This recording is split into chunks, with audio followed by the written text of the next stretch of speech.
Webinar titled The Future of Mortgage Lending, Effective and Compliant Sales Presentations That Will Turn Prospects into Loving Clients, sponsored and presented by Mortgage Success Source.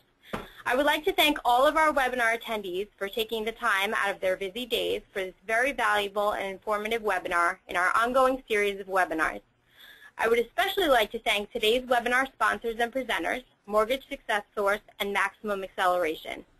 Mortgage Success Source brings together the power of the Mortgage Market Guide and Loan Toolbox as a central resource for mortgage originators to find all the tools they need to be successful in today's market.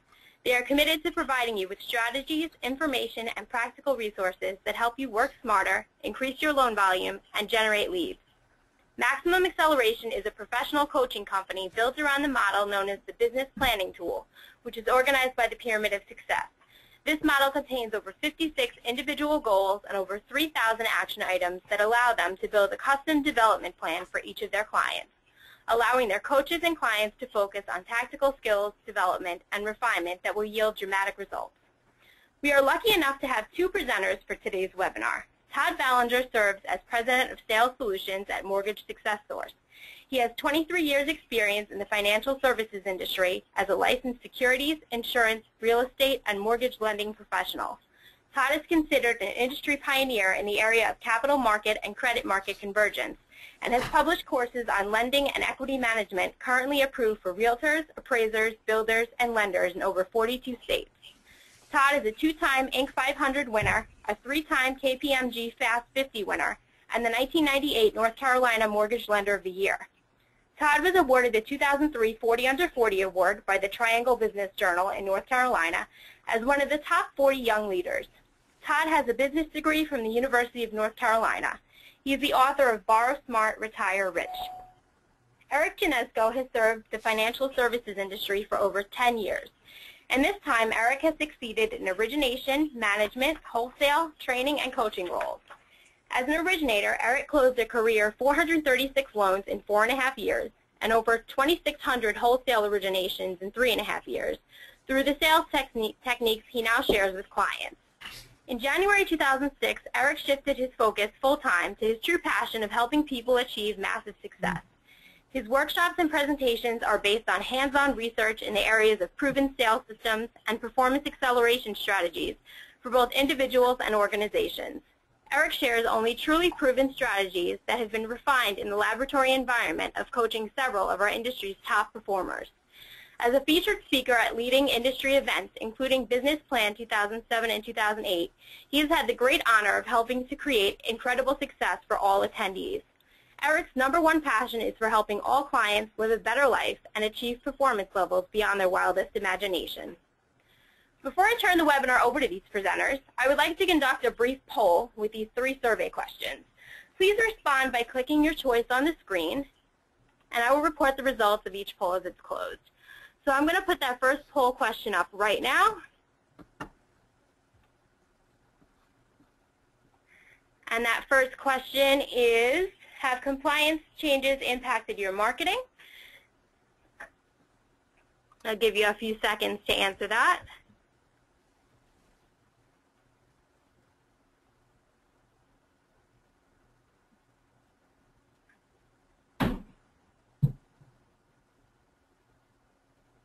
Okay, and I'm going to close that poll. All right, so clearly it has impacted 85% of the attendees' marketing, so they're in the right place for this webinar. Okay, and we're going to do the next question, which is, have you changed the way you present to your clients due to these compliance changes?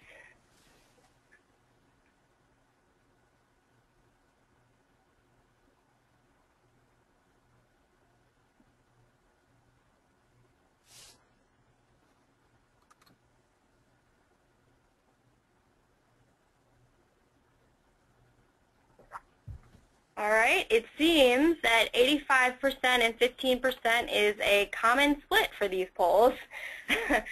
The same results for this one as well. Okay, one more question before we get started. Do you have fewer competitors now than you did 3 years ago?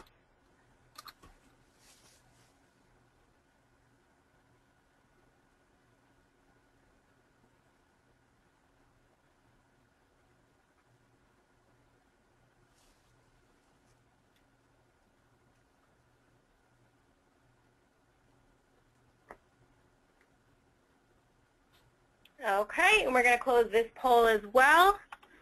That one slightly different. 77% said yes, and 23% said no.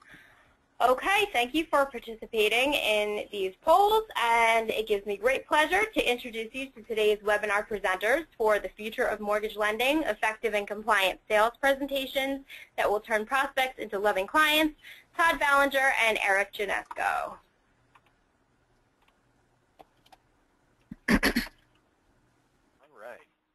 Well, thank you everybody for joining us today. You know, when we launched our Maximum Performance webinar series a couple of weeks ago, I reached out to Todd Ballinger and asked him to be one of our lead speakers on this program because the area that Todd speaks in and talks about is an area that I personally am very passionate about.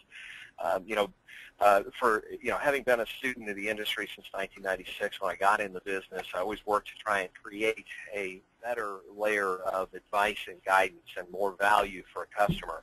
Because at the end of the day, the mortgage is one of the most powerful financial decisions and important financial decisions that American families make. I mean, for most families, it's not only the single biggest line item of their budget and will be for the majority of their working years, it is also what controls what for most families is their largest asset, which is their home.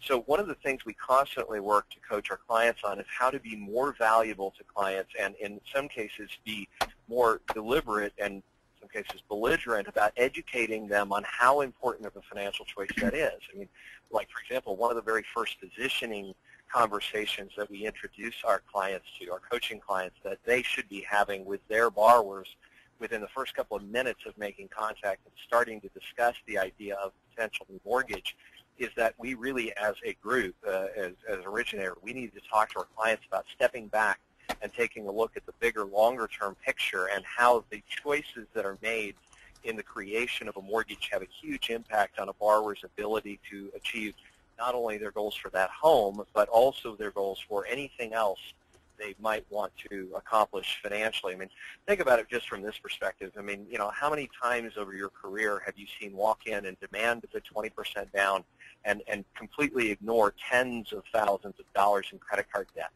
I mean, I don't care if you even are at a marginal qualifying ability and you're looking at an FHA loan with a mortgage insurance premium at 90% because that's the best you can get.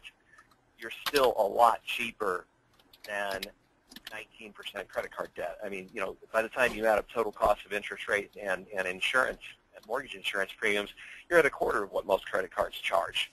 And yet people make that silly decision all the time. So one of the things I was really excited to be able to bring to you guys is to introduce Todd and bring him along for this topic, especially because of Todd's knowledge and experience on both the financial planning and fiscally responsible side of mortgage advisory. And you know, by the way, just so you know, guys, mortgage planning got a bad rap over the last couple of years. I'm not talking about the style of mortgage planning that became popular in the early 2000s, which was the, you know, throw everybody into a pay option arm and rape and pillage their equity to buy high-risk securities. That's not what I'm talking about. What we're talking about here is taking the time to take into consideration how income, cash flow, and all of the other stuff that Todd's going to talk to you about today impact the decisions that people make when they're making this most important decision of their lives. And that's one of the reasons that I was very excited when Todd agreed to join me for today's program, because I really do believe that he's one of the leaders in the industry, and especially with his wide breadth of knowledge across both the financial planning and the mortgage lending sides of the industry, he brings a unique perspective to that whole idea and concept.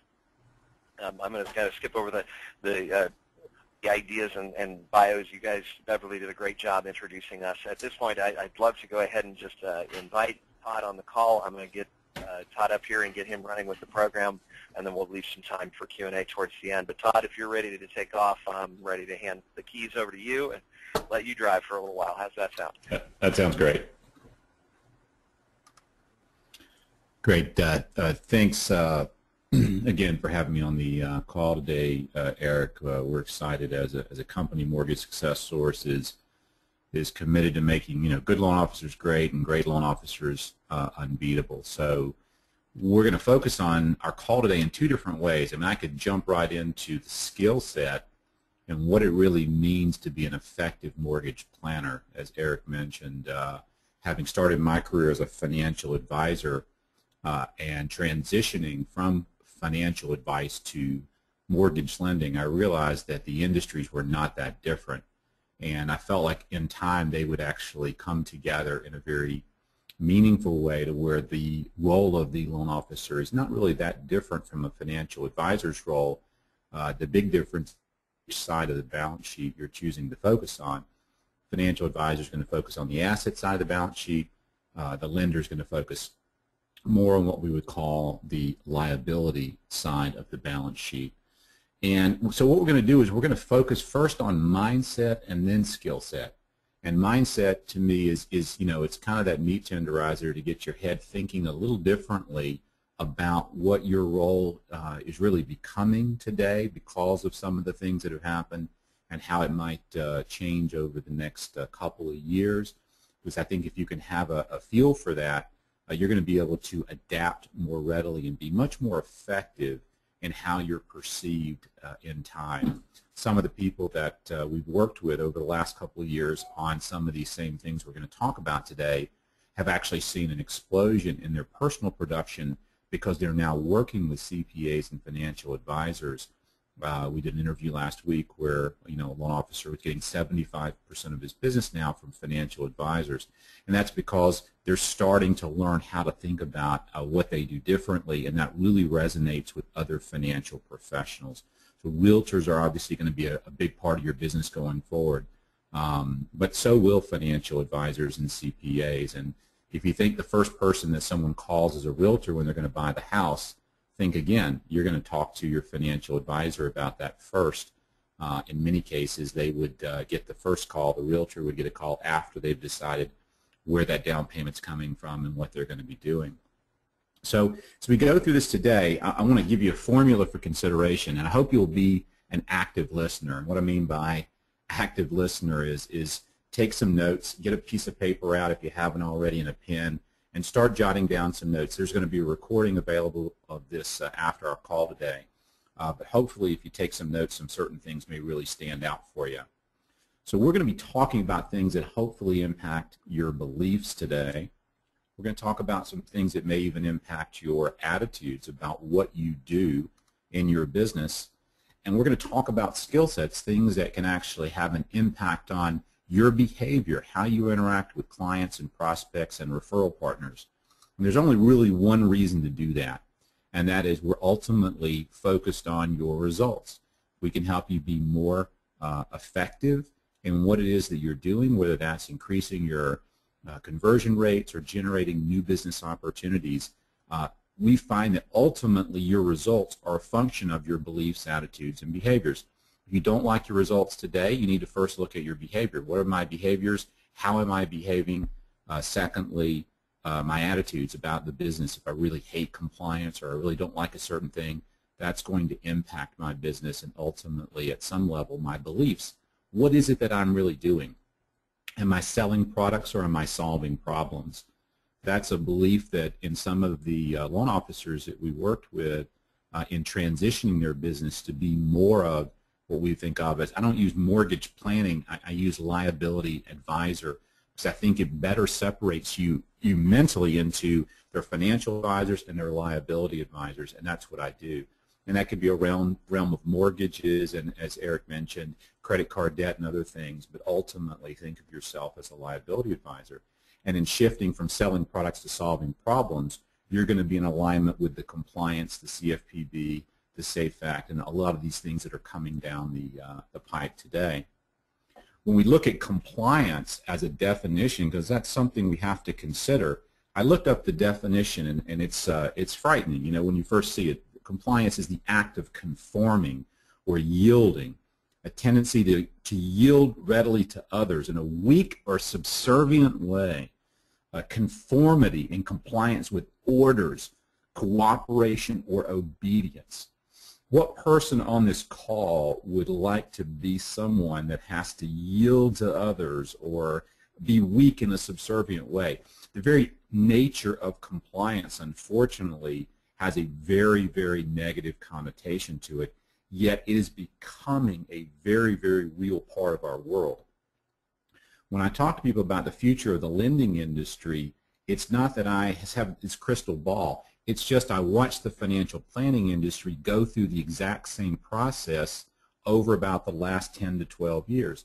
The lending industry is going through the process that the financial planning industry went through, so it's actually very predictable what would happen, that loan officers would have, instead of a U4, they would have their own NMLS number, that FINRA, the body that regulates financial advisors, would regulate the mortgage lending industry as they do now, that the SEC would be involved, not only the state and other regulatory bodies. The same things that have happened in the financial planning industry are happening in the lending industry. And while it may be somewhat painful, I'm going to share with you some thoughts on why this will actually be good for you. And you've already reflected that in the polls, that you're starting to change your behavior, but it's also, for most of you, 75% said you have fewer competitors. And that's exactly what happened in the financial planning industry. My definition of compliance is, at the end of the day, it protects the corporation. Corporation or corporal means body of people. There's no corporation. Corporations don't exist. It's just a group of people that have come together. And what you're trying to do is protect yourself from that one cell in the body, that one person that could literally put the entire body at risk. Because if you are a productive contributor at a company and you are relying on that relationship between your productivity and that company's ability to fund loans and stuff, you want compliance, because compliance is actually about making sure that the dumbest, least experienced person in your organization doesn't do something that could literally put that corporation into a situation where it can no longer support you and you can no longer support it. So we have to, in some ways, embrace compliance. And we look at compliance and we look at the major compliance shifts that have happened historically. Most of them has come as part of a bubble of some kind, because most of the time we don't get change voluntarily. Change comes as a knee-jerk reaction to something, a crisis. There have been over 180 of these bubbles in the past, and the bubble is very predictable. It begins with a mania, it ends in a panic, and then it resolves ultimately in some form of crash. And then it starts over again. And there have been hundreds of these things over time. What makes them noticeable and what makes them sort of leave a mark is the degree to which there was leverage. There's a wonderful book called Manias, Panics, and Crashes, and it's all about these things. And what they found was a mania is a fear of missing out that causes a great number of people to take an action they might not have taken otherwise if they weren't afraid. And because that happens, people get into a situation where they suddenly realize maybe they did something they shouldn't have done, and they panic and try to get out. And when they can't all get out at the same time, we end up with a crash. So if you think about that, and the idea that the degree to which the bubble is a small bubble or a large bubble is the degree to which leverage was employed. And this is all the way back from the tulips and the South Sea bubble to the most recent financial crisis, the .com crisis. Each of those, there was a mania, a fear of missing out on the stock market in the .com, and people borrowed money to invest, and literally there was a panic, and we saw a stock market crash. If you can't find this particular dynamic on this chart, I've got it outlined for you, and that being obviously the house price bubble and the experience we went through there, which was fueled by leverage, making it one of the largest financial bubbles in history, because people started to fear that they were missing out, and that drove prices up almost 100% over a few years there, only to yield in a panic to get out and deleveraging. And now we see ourselves finding that other side of the triangle as we've crashed, and now the market starts to repair itself. So why is that important to understand? It's important to understand because when this type of thing happens, great changes take place in an industry very quickly. And that's what we've seen happen in the last couple of years. And the way we're going to do business will continue to change. .com, that crisis was a crisis of eligibility. Everyone was eligible to buy stocks whether it was suitable or not, and they did, and that yielded a fantastic rise in stock prices before a crash. The subprime crisis, the lending crisis, was a crisis of suitability. Everyone was eligible to get mortgage financing, but it wasn't always suitable. There were many, many people that should not have bought a house. They should have stayed renters, but because of that fear and because of the flow of money, they went in and did something, and that yielded this bubble. So we're in a position right now, which I like to think of as a convergence of sales and compliance. And historically, compliance in the financial services industry is really, it's like sales prevention, right? We think of things that anything that is a compliance-oriented thing means a prevention of sales. And at some level, it will, again, restrict your movement and what you can do, but it can also be a very, very positive thing for the industry as a whole, especially as there are fewer well-trained, qualified lenders in the marketplace today. As that happens, you're going to see your overall income and your overall profitability continue to rise. Now, suitability is what's right for the client. Eligibility is yes or no. Do they have the credit or the capacity or the income to borrow? That's eligibility. That's where our industry has always focused. What we're going to see now is a major shift away from eligibility. Eligibility is just table stakes. You have to have a certain income and a certain credit history and a certain amount of cash for down payment. The 4 C's, credit, collateral, capacity, and character, they have to be there. Your job is going to shift away from eligibility, which will become the job of the institution to manage, and your job will shift to a job of suitability. Suitability is, what is it that's right for this client? What's the best solution for them over time?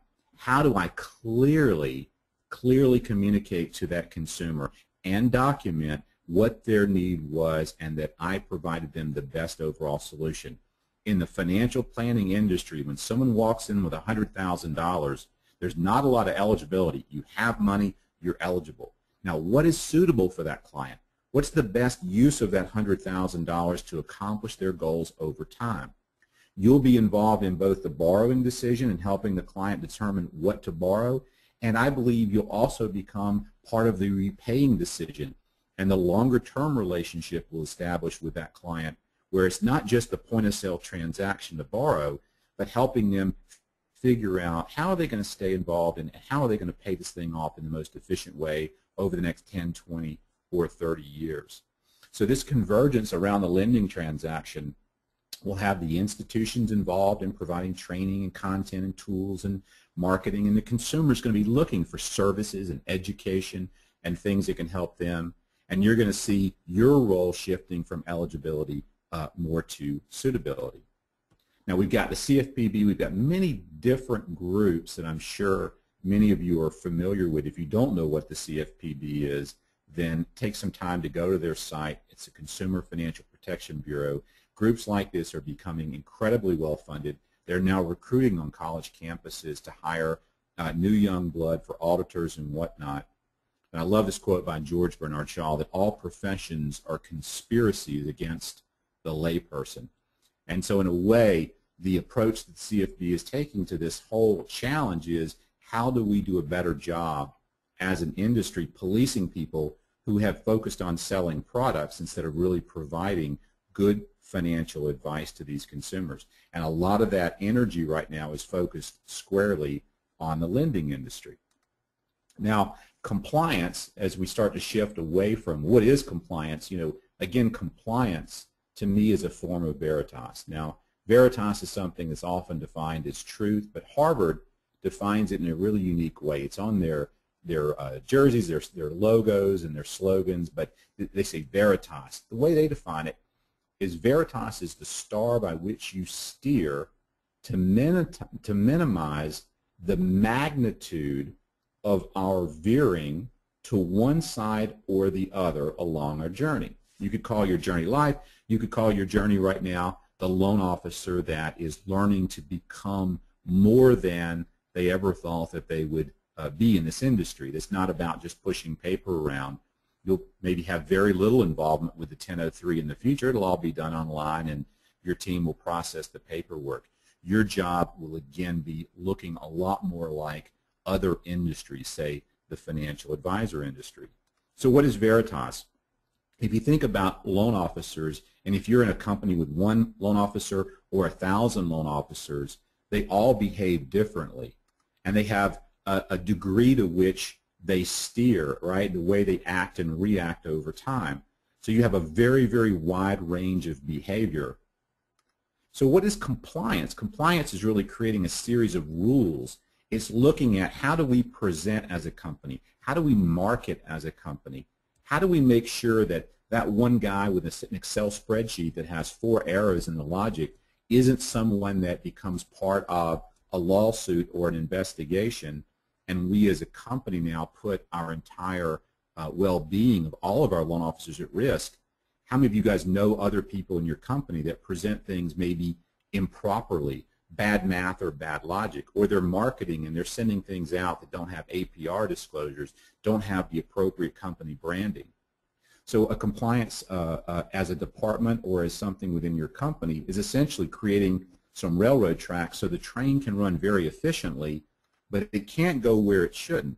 You still have a great deal of creativity in your behavior, but at the end of the day, that oversteer becomes less wide to the left, less wide to the right. As a company, you start to work together in a really clear and compelling way. So everyone can be more effective and more efficient because there's not going to be so much left and right.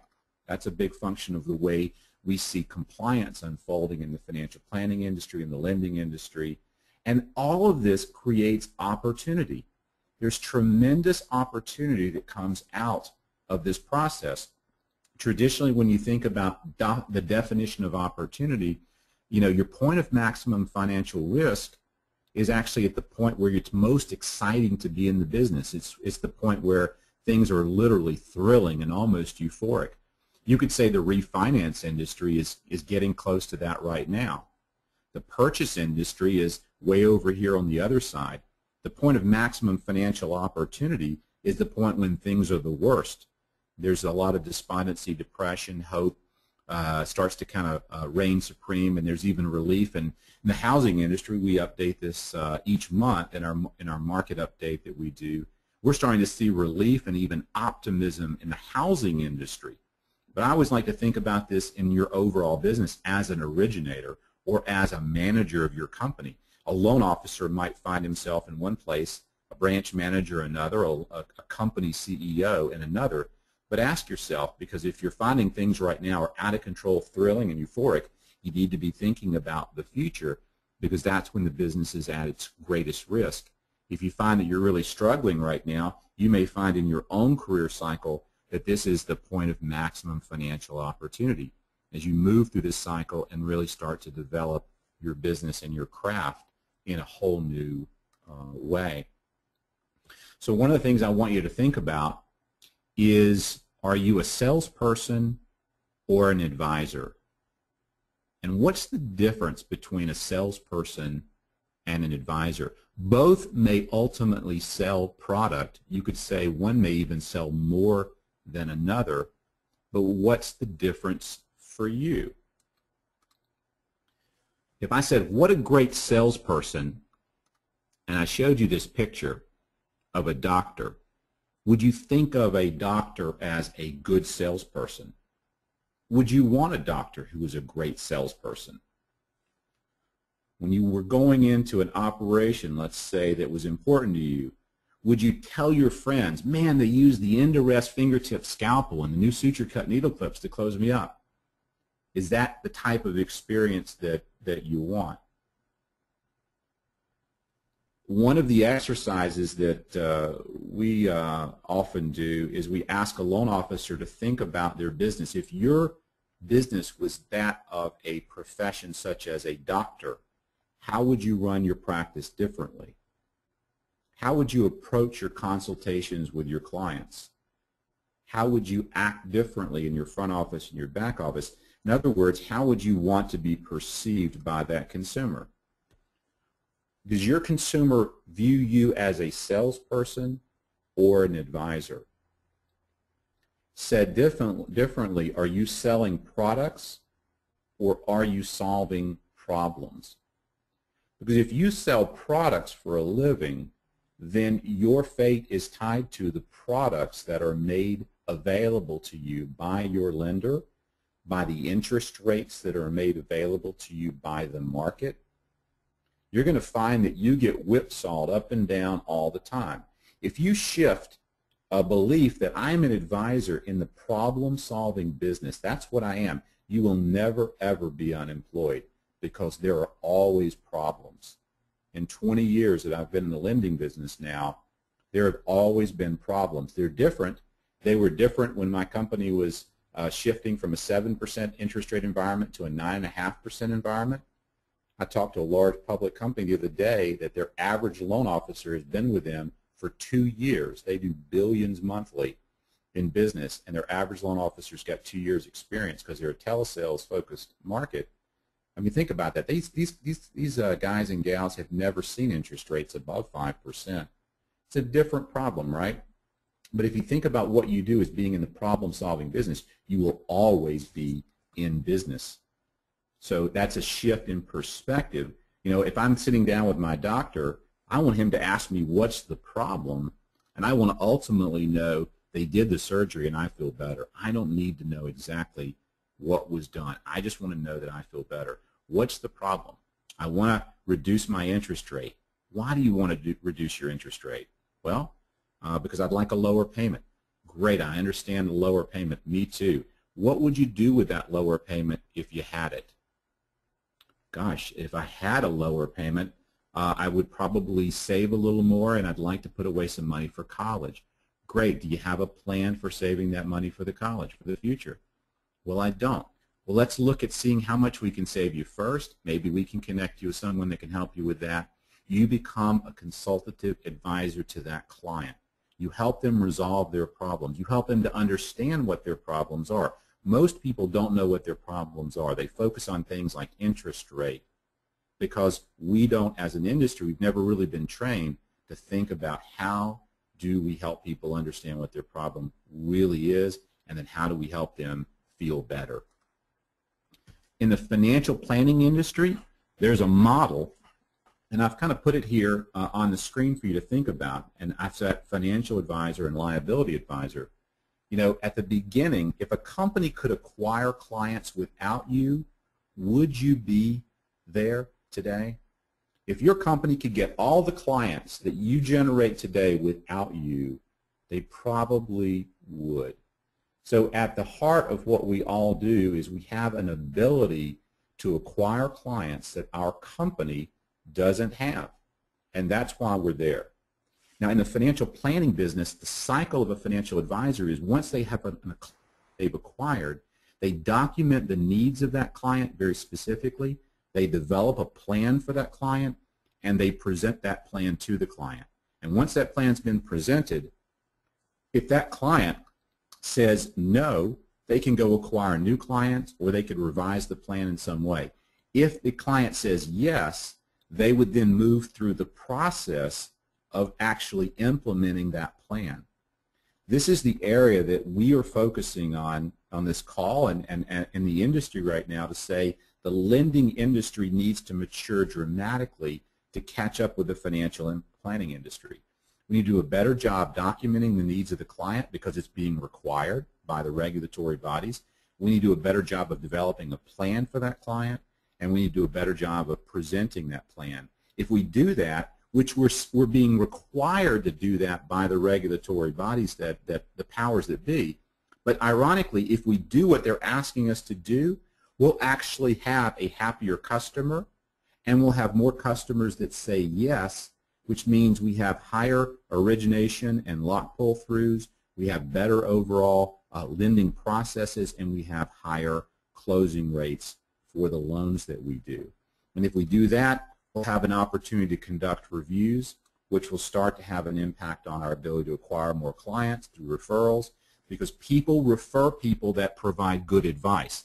They rarely refer people that sell products.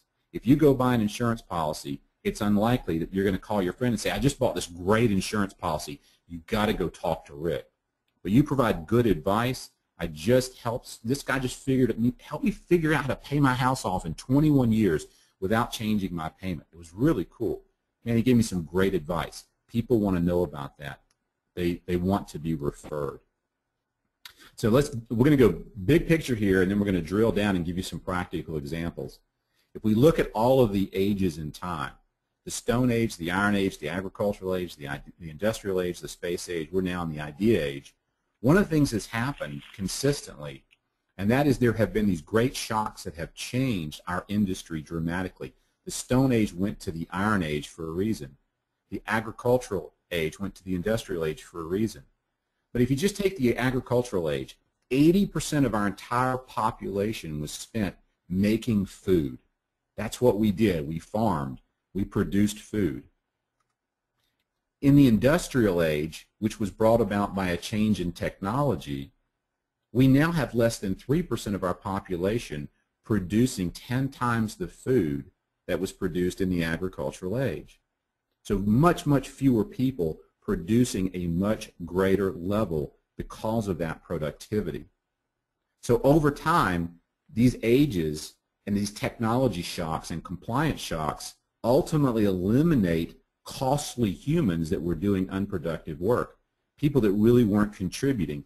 Each time there's an advancement, we saw a shock that changed the industry, the age in which we live. We're now in the Idea Age, and things are moving very quickly, and you will find that there are far fewer loan officers producing at much higher levels in time. And you're next. Unless you become a productive human, you are going to, an extremely productive human, you could be phased out as well. How do you become more productive? You become more efficient and more effective, but the litmus test is how effective are you. See, the entire manufacturing industry in the U.S. has been phased out because it became less and less effective, and other countries like China became more effective in terms of their production. We were more effective at finance, insurance, real estate, and through 2009, that number was continuing to go up and up. We became a bigger producer of finance, insurance, and real estate, the FIRE economy, back in 1985. We've never looked back. But now we're starting to see that number turn down a bit. So another question that I would ask you to think about in your practice today is, are you becoming more efficient or more effective? Because the ROI on efficiency is about 20%. When you become more efficient, you're doing things right. When you become more effective, you're doing the right things. And that has about an 80% ROI when you become more effective. Most of us focus our time on becoming more efficient, when what we need to really do is think about, how do I become more effective? If I'm more efficient, I might drive somewhere faster. If I'm more effective, I might make sure that I'm going to the right destination. Because if I'm driving faster and I'm going in the wrong direction, I may be efficient, but I'm not going to get the results that I want. So being effective to me right now is learning, how can I become more effective in how I engage my clients? And that has to align with sales, increasing my productivity, and it also has to align with the compliance changes and the shifts that are happening, so I can be more effective with where the industry is going to take me. Now, we're going to share with you a tool that we've developed for that, but hopefully these concepts will resonate with you in terms of what is it that you're going to do, because a good tool makes your work easier. It makes it more efficient. It's certainly easier to take a shovel and dig than it is to use your hands, right? A great tool modifies your behavior to make work more productive. So it's not just more efficient, but the very work itself is more productive. You can buy shovels now that are ergonomically designed, and they have certain types of shapes at Home Depot, and they actually change the way you shovel, and you're much more effective as well as efficient. So when you think about something like this, now if I showed you this and I asked you to go draw this on a sheet of paper, and you took some time and you sat there with your paper and you started moving your pen around, you could probably get pretty close. But this is something that my daughter did when she was 4. And she could do that very easily, and she could do it time and time again. without mistake because she had a little tool called a spirograph. All she needed was the wheel and the pen, and with that tool, she could create some really intricate drawings, something that are almost impossible for someone to create by hand. What is the right tool? Whether it's our tool or another tool, there are tools that can make you very effective and very efficient, but more importantly, effective in how you communicate to your clients what it is that they need to consider. The particular tool that we started developing came out of a compliance need, but also it was for a large financial and services company called Ameriprise. They said, you know, we are financial planning firms. We're the largest financial planning firm by plans in the world. We do half of all financial plans in the U.S. We have no way to do a liability plan. So years ago, we took a technology we developed and we said, how would we create a liability planning tool that rivaled the best financial planning tools in the market so that loan officers could benefit from these changes and present in a compliant or more compliant way and simultaneously answer questions to help clients increase their conversion rates. How would we help them not only change the way they do business to be more efficient, but to actually be more effective at the same time? Because I wanted a tool that would actually change your behavior. As we developed that, we looked at all of the information that went into producing a lead, systems training. There's a lot of stuff that goes into generating a lead. We looked at loan officers who took that lead and went right into a 1003. They were missing what the financial planning industry has deemed so critical, that being that point of sale, what happens when that lead is there? How do you help them identify a problem that they have in a way that allows them to understand that you are the right person to solve that problem? And how do you also do it in an environment that's changing where fewer and fewer of our interactions are face-to-face and more of it's going to offline sharing such as email or online sharing? This meeting today is a product of online sharing. It'd be very difficult for me to communicate all of the stuff that I'm sharing with you if you were just hearing my voice. Online sharing means we're not together, but we can be meeting remotely. That's more effective than offline sharing. Your conversion rates traditionally are highest face-to-face, but online sharing is catching up. Some people prefer to meet with you via the web from their office without driving to your office, but offline sharing is the most difficult. From our focus groups, it is the #1 point of contact for the loan officer is email or an interest rate call that they're getting via email. It's an offline sharing experience. You need to learn, how do I move that client to online sharing and or face-to-face meetings as quickly as possible? And if you write a couple of things down from this meeting, I want you to think about, again, how you position your practice, how do you solve problems. But there are 3 questions that we found, and there were a lot of work that we did. It was millions of dollars that were spent with a company we were working with studying conversion rates, and they found that there were 3 critical questions that had to be answered for the client. The cash impact at closing, clearly compare the options on a side-by-side basis, the payment impact at closing, that being the cash flow. Can I afford this on a monthly basis, and what's the impact going to look like over time? And then the wealth impact. Which is better over time for me, over 3 years or 5 years? And that's a target time frame, and that's critical in financial planning, and other CFPB type industry groups are saying you have to show that you provided material benefit, and you had to show that benefit over a period of time that's targeted to that client's specific needs. So if you can clearly communicate these things to the client, you'll see dramatic increases in your conversion rates and your alignment with their needs overall. So when we started developing this tool for our Ameriprise project and putting something together for the mortgage industry and through the Mortgage Success Partnership, we really focused on those 3 areas with this tool. How do we document the needs of the client? How do we help you develop a plan for the client and present that plan in a way that's going to be compelling? So I'll take a quick minute or two. Let me kind of show you an example of how we would take some of this advice and this approach and use it to support your client. And then we want to have some time to open up for Q&A and stuff that you might have, because we've covered a lot of things that I want to get you thinking about as to how the industry is shifting. And in many ways, how do I think about my business more like, I'd say you're more like a doctor, more like a financial advisor, will get you more in alignment with how things are going to be shifting going forward. If I pull up the software, this is just an example here that I was putting together based on a recent case study. But we can do this in 5 minutes or less. Think about the spirograph. This was designed in a way that if you can simply follow along, 3-step process, manage, borrow, and present, you can both identify the needs of the client, you can create the plan, and then you can present that plan to the client in a clear, compelling way.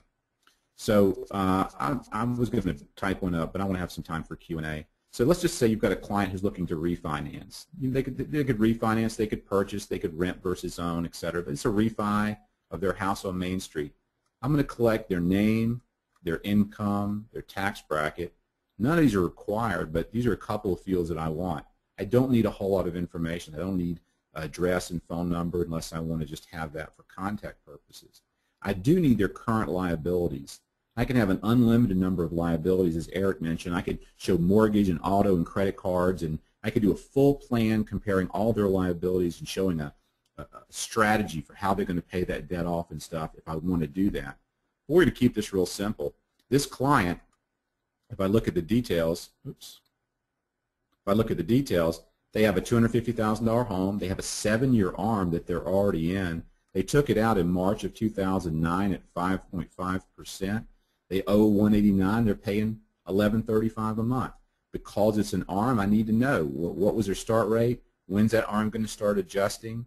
I can put that information in, what's it based on, and save that information. What this allows me to do is create my base, where are you now, and I can set up their important objectives. And you want to document these. These are actually called statement of interest. These are the kinds of things that you need to have documented so that you met with a client, you understood their current situation, this is what they have, and what do they want to do. They want to understand if they should stay with their 7-year ARM and let it adjust, or go to a fixed if they plan to stay in the house for 10 years or more, and at which time they plan to buy something smaller.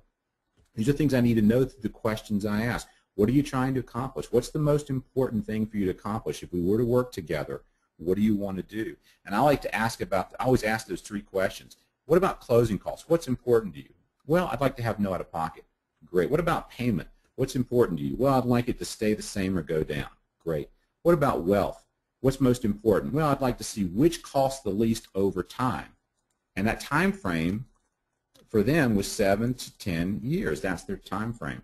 This is where I'm understanding their needs. This is where I'm being like that good listener, and I'm listening to what is important to you. And if I know that, I can come to the Borrow tab, and I can manage any possible scenario. I compare their current liabilities today to a 15-year or a 30-year or a new 7-year ARM, and it's simple to set up. I just need to set up some different scenarios that might make sense for them, and I need to answer in this format.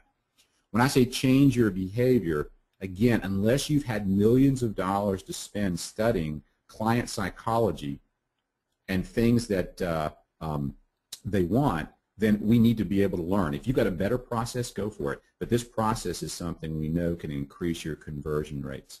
If you can go through an answer for this client, you have no out-of-pocket expense here. We're going to have basically about $90 out of pocket. You can cover the closing costs. I've actually rolled those right into your loan amount. Great. Well, what about my payment? Well, you have different payment options. 7-year ARM today, you're paying $1136. You pay $1310 on the 15. That doesn't meet your criteria, so I'm going to go ahead and simply take that away. With one click, I take that away, and we simply go back to comparing the 30, which would save you $269, and the 7-year, which would save you $361. And notice all this math is done for you. All I have to do up here is set up a couple of options, and we're going to do all math below, including their wealth impact. If their time frame is 7 years, we know intuitively the 7 years should be better, but I can give it to them as one number. Over 7 years, you'll save $66,301 with the 7-year, $53,476 with the 30-year. So if your time frame is 7 years, the 7-year is better. If it's 10 years, you're going to save $129. Look, they're almost identical. So as long as you don't think you'll be there for more than 10 years, the 7-year is actually still a better option for you for the 30. And think about how quickly we can tell that story. Now remember, this is the second part. We want to understand the needs. We want to be able to do the analysis to create a plan, and then want to present that plan. And with the Present tab, I can go through and pick a cover introduction. I can preview different things and see what do I want to include in that presentation, and I can launch that presentation, and now I have something I can archive because it's archived for me automatically, and I can send it to my client and they can review it, or we can sit right there in their office and talk about it. Things that are very difficult to explain. If you don't do this, your arm's going to adjust right here in about 3 years. See how it's going to go up? You could go up to 25, 27. With a new arm I'm recommending, your payment's going to be fixed for 7 more years, and at 10 years your payment is still lower than what you're spending today on your current mortgage. So this makes a lot of sense for you, and there's additional information that's going to be available. You've got AM tables. You control what you display, but you're presenting much more like a financial advisor, and you're showing something that's going to, again, have the disclosures, the APRs, the calculations, and make you look like a rock star. If that client says, yes, I want to move forward, that's when you would then enter into the normal origination process or outsource that. Most of you that understand this and embrace it will be doing so many of these for your clients through your referrals that your team will be handling the paperwork. You'll simply be doing that critical Q&A around what's important to you and how do we present that information. So I would encourage you, as you sort of make this transition, profit from others' experience, whether it be Eric's or ours, the team at MSS and the tools we're developing, but you can become proficient at creating more and more complicated scenarios and taking advantage of more and more opportunities, but it doesn't mean it's that much harder. With the right tools, you can simply adjust that pen, adjust that wheel, and you can create some really, really beautiful presentations for your clients with very, very little effort. So I'm going to wrap up here, and that'll leave us about 10 minutes for any questions that you might have overall. Again, we've archived this so you can go through and take a look at it and take some notes and see what really stood out to you as ways you can enhance or embrace this change to build a better practice for the future. All right. Well, Todd, as people are, typing in their questions, the first one that came across is there was a book you referenced at the very beginning of the session, right, where you were getting into some of the compliance and the are you product seller versus solving problems. Do you remember the title of the book that you were talking about? Well, the book that I mentioned was on manias, panics, and crashes. It was actually about all of the major changes that has come about from these different things. It wasn't so much about the topic of how to do a better job solving problems for the clients. The book was about just the dynamics of how we have these major shocks in our system and how they impact our industries going forward and the changes that happen. But not so much about the topic of how do you, how do you do a better job of that. We could talk about that if you want to, but there's no book that I know on that topic. Okay. Well, one of the questions that just came in, and Todd, I want to read through as many of these as we can. One of the ones that you mentioned came up during the piece about competition with online and rate shoppers, particularly who connect via email.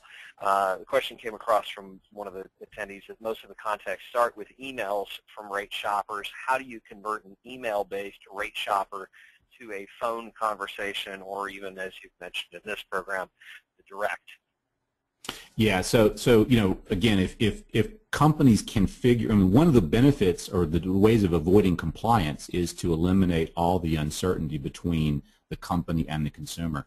So we're seeing a lot of companies are rebirthing themselves as online telecenters and stuff because they have more direct client contact, and they believe I could ultimately deliver a cheaper price. Most initial searches for real estate mortgage lending begins online through calculators and rate searches at Bankrate and stuff, and then eventually it moves offline to a question that can't be answered clearly.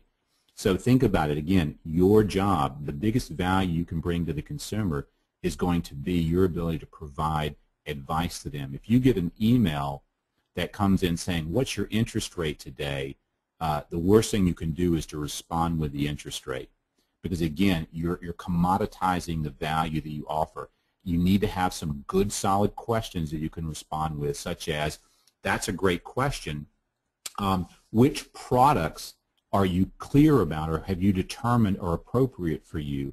I wouldn't want to give you the wrong or the lowest rate on the wrong product. There are a few questions that I'd like to ask you to determine which product is the right product, and then we can look at your rate. In other words, you need to engage them and move them from an offline share to either an online share or a face-to-face. Otherwise, you're going to get beat online with prices if you are commoditizing what you do. People will pay more for good advice because it's not a cost to them if you can show them how your advice is really going to be of value. Most people want someone to help them as long as they feel like overall they're going to be better off financially. And again, things like our tool, other things in terms of learning how you position yourself as an advisor are going to be critical in how you develop that sort of skill set going forward. Awesome. Awesome. You know, it's often we hear the statement, you know, the best rate in the world on the wrong program is likely to cost you a lot more than the right program at a competitive price, and that's where you can make that shift in thinking. Some of those profound things that really catch people's attention, get them thinking, those kind of statements in the form of an email is where you can begin to create a true dialogue, which is what really this should always be about, is creating a true conversation that's of benefit to the consumer. All right, there's a lot of questions coming in here, and just to let everybody know as we're winding down on this webinar, those of you that are right at the top of the hour and have to jump off for another appointment, there's a couple of quick things that I wanted to share with you all just before you leave. You can hang with us in a couple extra minutes or make sure that you come back to the recording. I do want to hit a couple of additional questions here, but for those of you, you know, the final thought here is if you'd like more information about what Todd has shared with you today, there's some simple and easy ways to get that. We'll get that information out to you guys through email. As you've registered, we'll have your contact information. Secondly, is you know, whatever you've heard today that has made an impact on you, that has changed your thinking about how you should, you know, remodel your practice a little bit and adjust your strategy or approach. The best thing you can do is to take just a handful of minutes here before you jump on the next phone call and think about what you should do with this. What is the most profound thing you've heard in today's program, and when would you like to have that idea implemented in your daily practice?